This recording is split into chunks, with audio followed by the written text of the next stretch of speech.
di surga, kembali kami mengucap syukur Tuhan buat segala berkat-Mu hari ini. Bapak, kami akan memulai pembelajaran kami, berkati Tuhan. Kiranya Engkau memberikan kami pengetahuan yang lebih melalui pembelajaran kami ini. Berkati guru kami yang mengajari Tuhan, kiranya Engkau berikan kesehatan, umur yang panjang. Ini doa kami Tuhan, kami serahkan hidup kami dalam tangan pengasihan-Mu. Amin. Amin. Terima kasih buat yang bawa ibadah.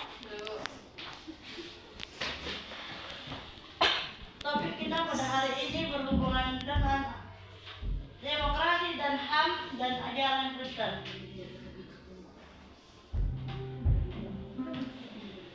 Topik kita ada 3, yaitu memahami makna demokrasi dan HAM dari perspektif Kristen. Yang kedua, menganalisis praktik demokrasi dan HAM di dunia dan di Indonesia. Yang ketiga, menyusun strategi penerapan nilai-nilai demokrasi dan HAM dalam kehidupan sehari-hari.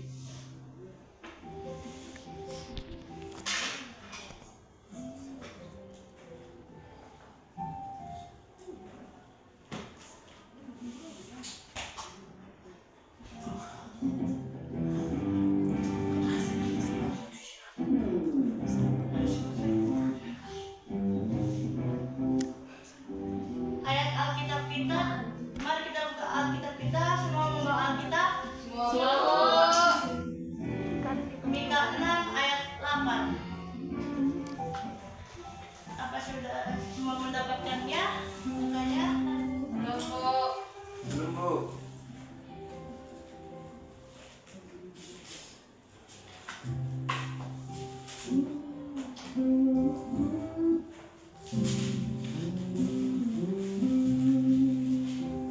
Dari mana tadi, Bu? Mika 6 ayat 8. Bisa satu orang membacakannya? Hai manusia, telah diberitahukan kepada apa yang baik, dan apakah yang dituntut Tuhan daripadamu, selain berlaku adil, mencintai kesetiaan, dan hidup dengan rendah hati di hadapan Allah.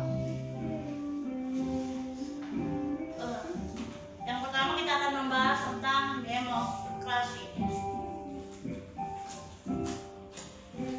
Demokrasi berasal dari bahasa Yunani yang artinya demos, yaitu rakyat, dan kratos yang artinya kekuasaan, yang dimana pemerintahan yang berkuasa atas rakyat, yang dimana rakyat memiliki hak untuk ikut serta dalam menentukan arah dan kebijakannya.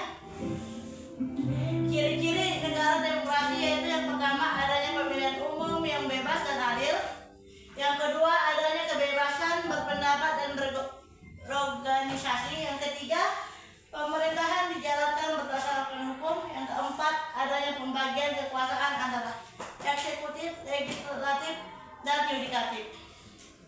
Yang kelima, adanya jaminan terhadap hak asasi manusia. Yang dimana dalam pandangan Kristen, demokrasi selaras dengan ajaran Alkitab tentang kebebasan, tanggung jawab, dan keadilan. Bisa kita buka Alkitab kita, Galatia 5 ayat 13.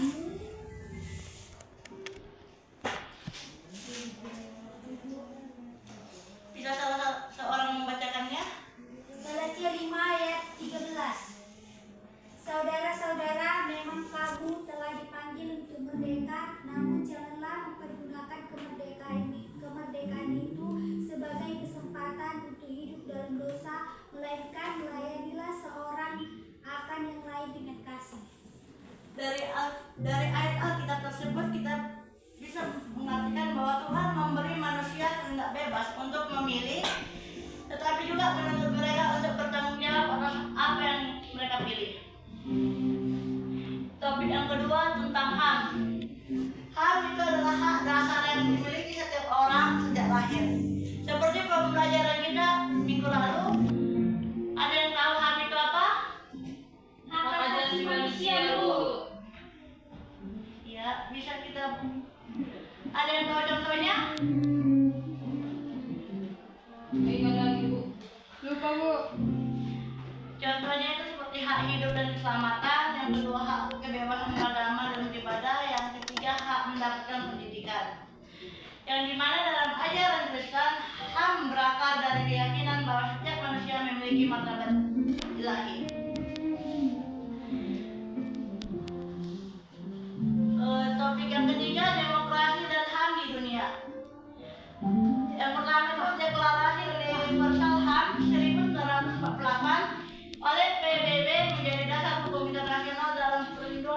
manusia. Yang kedua, banyak negara mengadopsi sistem demokrasi untuk menjamin kebebasan warga negaranya. Yang ketiga, meskipun begitu masih banyak pelanggaran HAM di berbagai negara seperti penyiksaan, diskriminasi, dan pembatasan kebebasan pers.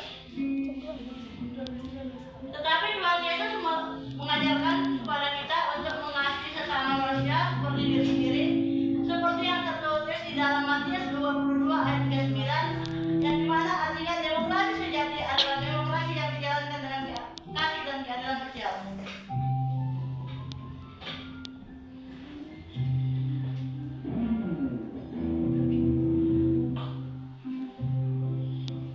Adapun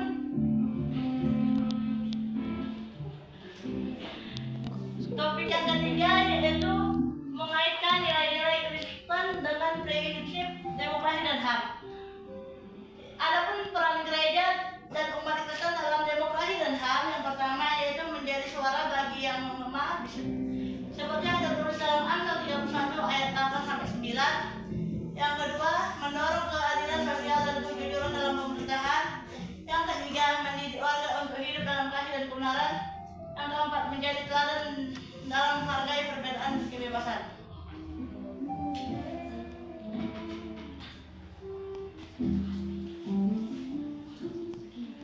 Di sini Ibu akan membagi 3 kelompok, yang dimana nanti 2 kelompok ada yang 2, ada yang 1. Pewi Maleta, Indra David, Enisa Jelita.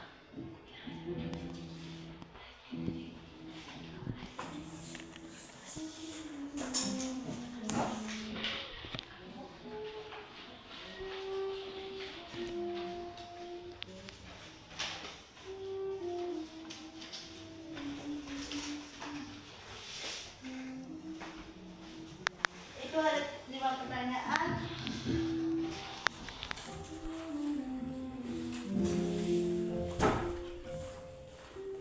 Gimana Bu? Satu-satu apa semua Bu? Satu-satu kan Bu? Satu per kelompok, Bu.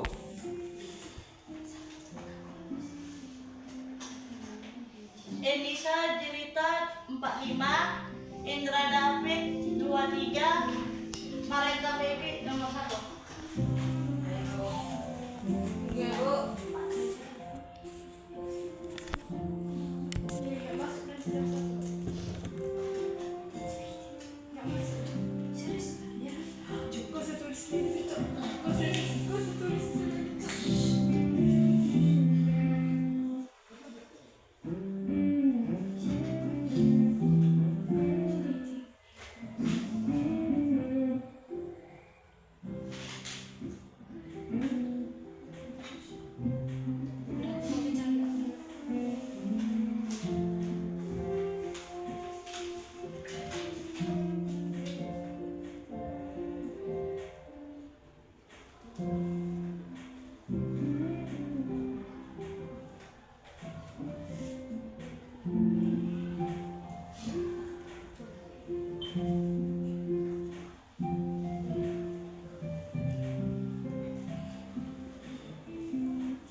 Udah Bu.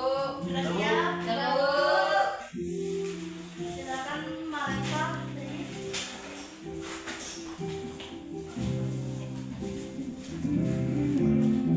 Baik, di sini kami kelompok 1 akan menjawab apa prinsip dasar demokrasi dan penerapannya, yaitu prinsip dasar yang pertama itu prinsip utama demokrasi adalah kekuasaan tertinggi berada di tangan rakyat.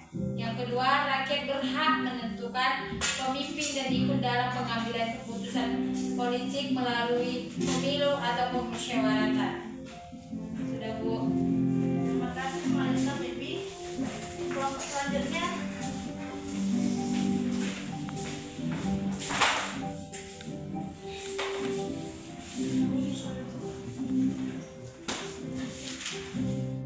Bagaimana sejarah hak global dan peran PBB?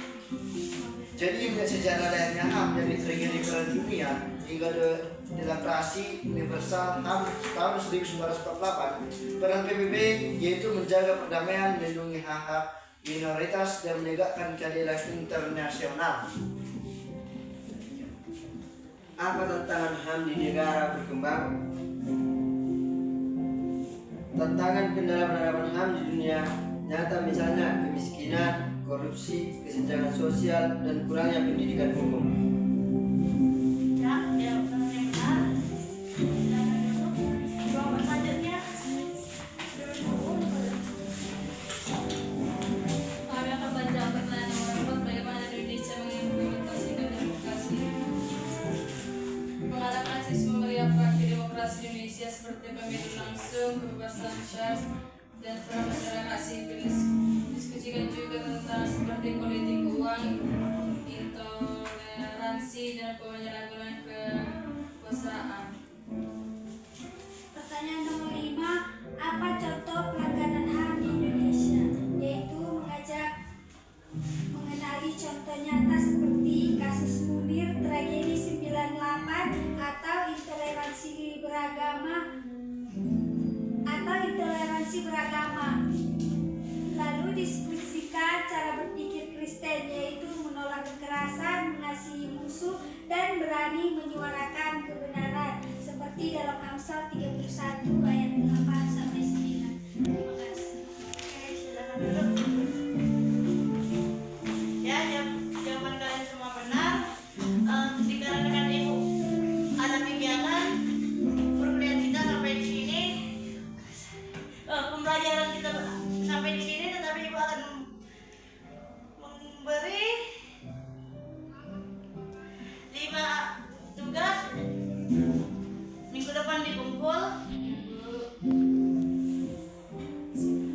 Ada pesan dari pembelajaran kita hari ini. Yang pertama yaitu setiap manusia berharga di mata Tuhan. Yang kedua, demokrasi bukan hanya sistem politik tetapi sikap hidup. Yang ketiga, kasih dan keadilan adalah dasar kehidupan bersama. Yang keempat, kebebasan harus diiringi tanggung jawab. Sekian, mari kita tutup pembelajaran kita. Mari kita